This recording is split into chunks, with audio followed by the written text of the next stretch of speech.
Terima kasih Anda masih bersama kami dan kita kembali dalam Smart Business Coaching. Kita bahas sore hari ini tentang bangun bisnis Anda sendiri, tapi Anda butuh partner untuk mempercepat pertumbuhannya, gitu ya Mas Indra ya. Seperti tadi juga saya sampaikan sebelum break, kita perlu tahu juga ini partner seperti apa sih yang diperlukan oleh seorang pebisnis untuk mempercepat pertumbuhan usahanya, gitu ya. Konsen mungkin boleh bantu nih, partnernya itu seperti apa? Ya, sebelum membahas partner seperti apa, kita akan membagi dua tipe si pelaku usahanya ya dalam pengembangan, bukan dalam identitas. Jadi kalau dalam identitas tuh ada yang pedagang, pebisnis, entrepreneur kan gitu ya. Nah kalau dalam pengembangan ada yang organik, ada yang anorganik.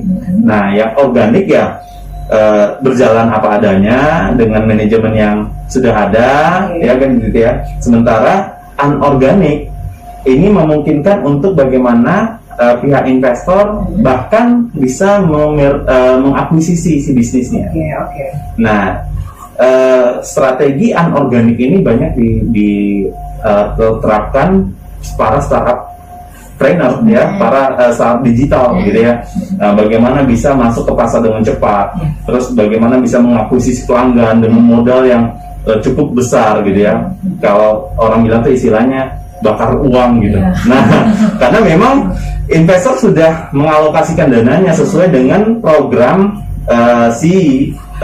startup digitalnya sendiri gitu. Nah, dengan dana yang cukup, maka si startup itu bisa berkembang bahkan bisa mengakuisisi. Contoh, ya kita nggak bahas ojek online ya. Contoh yang sekarang ini aku lihat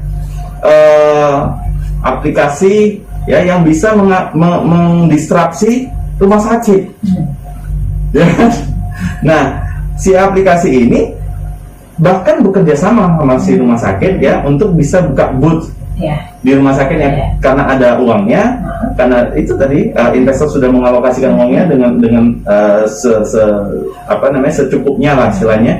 Nah, maka mereka bisa bekerja sama dengan rumah sakit dan mempromosikan si aplikasi itu yang nantinya ketika para pasien-pasien, para masyarakat sudah terasosiasi dengan si aplikasi ini, maka mereka bisa langsung ke aplikasi, nggak harus ke rumah sakit. Ya kan ini kecil-kecil cabai rawit gitu ya. Startup begitu. Nah, itulah contoh anorganic expansion gitu. Jadi sehingga dia bisa melakukan pengembangan bisnis scale up yang eksponensial gitu. Nah, jadi itu dua kategori tadi. Ada yang organik, ada yang anorganik. Ya, by the way keduanya bisa di coaching ya.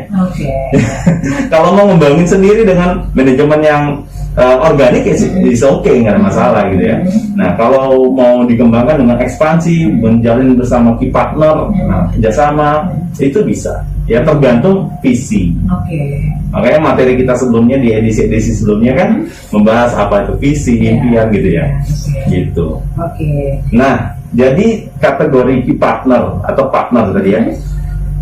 Kalau yang di coaching di program coaching bersama Coach Ihsan, mereka punya sekelompok partner yang harus memang mereka kerjasama, ya disebut sebagai key partner, partner kunci. Nah, partner kunci ini kategorinya ada A, B, C, G, M. Nah, bagi mungkin akademisi yang tahu tentang konsep kolaborasi pentahelix, nah ini tahu nih A, B, C, G, M, ya. A, B, C, G, M, A-nya adalah akademisi. Jadi kalau ada bisnis yang ada kerjasama ya, ada ikatan ya, kolaborasi dengan akademisi itu bagus banget. Ya mau formal atau non formal ya itu bagus banget. Misalnya bagaimana dia mendapatkan lulusan terbaik mungkin, gitu ya. Atau membantu si pemilik usaha untuk bisa mengedukasi pasar. Kalau memang targetnya anak mahasiswa, kan gitu contohnya. Nah, jadi bisa ngisi kelas kewirausahaan ya, seperti itu. Nah, yang kedua B-nya bisnis. Nah, jadi sesama bisnis sekarang udah harus berkolaborasi. Ya, jadi zamannya bukan competition tapi competition, gitu ya. Nah, jadi misalnya bimbel, ini di bimbel, cerita bimbel. dengan kondisi seperti ini dia harus kerjasama sama siapa gitu, ya. Nah, nggak cukup dengan institusi akademisi lagi, dia harus kerjasama dengan bisnis-bisnis yang lain, ya, misalnya bisnis digital marketing, ya, bisnis-bisnis yang bagaimana pasarnya itu, ya, yang sulit melakukan daring, ya, kuliah atau misalnya sekolah daring, itu bisa dibantu si bimbel ini gitu. Ya. Nah, yang ketiga C, community. Ya, jadi A, B, C, G, M kan ya, C-nya community. Nah, ini penting banget dan ini udah lumrah ya. Setiap bisnis kerjasama dengan komunitas, bahkan ada bisnis yang dia nggak sedikit ya, yang membentuk komunitas. Nah, agar mudah ya bagaimana bisa masuk ke pasar gitu. Yang keempat, government, ya, pemerintah ya pasti kita butuh supportnya gitu ya, pasti butuh dukungannya, karena memang tugas pemerintah memfasilitasi, ya, memberikan bagaimana bisnis-bisnis itu bisa bergerak dan bertumbuh, seharusnya seperti itu. Dan media yang terakhir M. Nah, jadi sekelompok partner ini dikatakan key partner, ya, yaitu bagaimana ABCGM ada kontribusi, atau kita sebagai pemilik bisnis itu memberi kontribusi kepada ABCGM ini. Oke. Malah pemilik bisnis saya yang memberi kontribusi, ya, pertanyaannya. Yes. Contohnya kalau di media, ya, dia mau mengisi program, salah satu program di media, radio, di smart, ya kan, dia yang berkontribusi. Nah, begitu juga media, jadi seperti itu. Nah, so simple, ya. Tapi business owner yang di coaching, di program coaching bersama konsisten tuh memiliki bagaimana bisnis yang bisa terkontrol, tersistem, terstruktur, konsisten. Bahkan key partner aja terstruktur gitu. Terstruktur maksudnya? Iya, terstruktur tuh maksudnya lengkap gitu. Jadi nggak ada yang lain. Ada lagi sih dua selain ABCGM. Apa itu, coach? Coach dan investor. Malah tadi yang kita sebut-sebut ya. Iya. Jadi selain PT Helix yang ABCGM tadi, ya perlu berpartner dengan advisor, ya, apakah itu konsultan dan coach juga, ya, dan juga investor gitu. Nah, ini saja yang dilayanin, ya. Partner ini harus dilayanin gitu.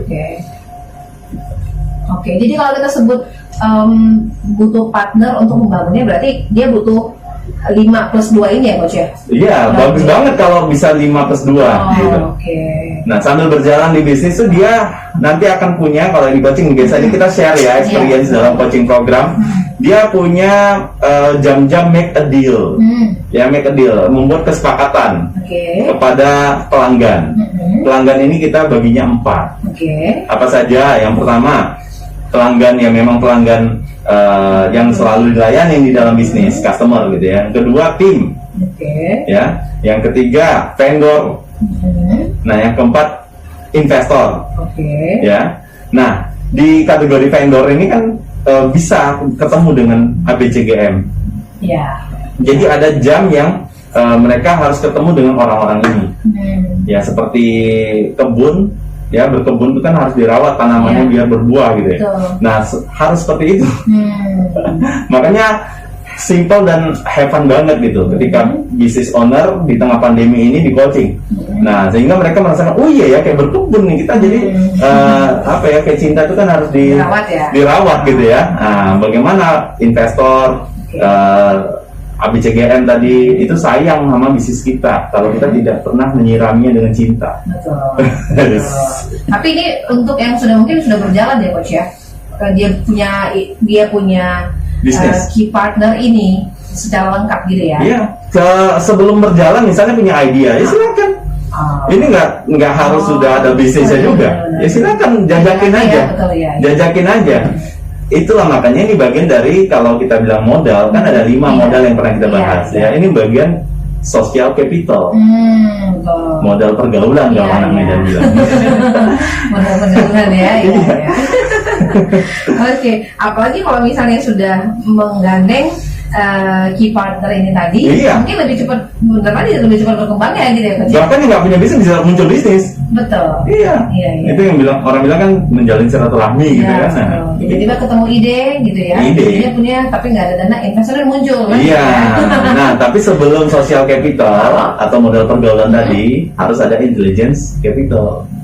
Sebelum punya intelligence capital harus ada hero capital. Nah, teman-teman yang penasaran tuh capital apa aja, modal-modal apa aja yang diperlukan pebisnis untuk tumbuh sukses luar biasa, bisa tuh cek di YouTube-nya Smart FM ya. Smart Itu FM. pernah kita bahas ya Coach ya. Pernah. Betul. Ya, 5 modal. Betul. Yang pertama hero capital, yang kedua intelligence capital, yang ketiga social capital, yang keempat God capital, dan 5 money capital. Dari sini uang ya. Itu justru malah terakhir ya. Iya.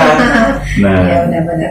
Karena kalau nggak punya intelijen gitu ya, apa yang kita pertanggungjawabkan sama investor gitu ya? Iya. Intelligence itu kan kita bagi 3 tuh. Iya. Intellectual quotient-nya seperti apa tentang bisnis, skill bisnisnya ya.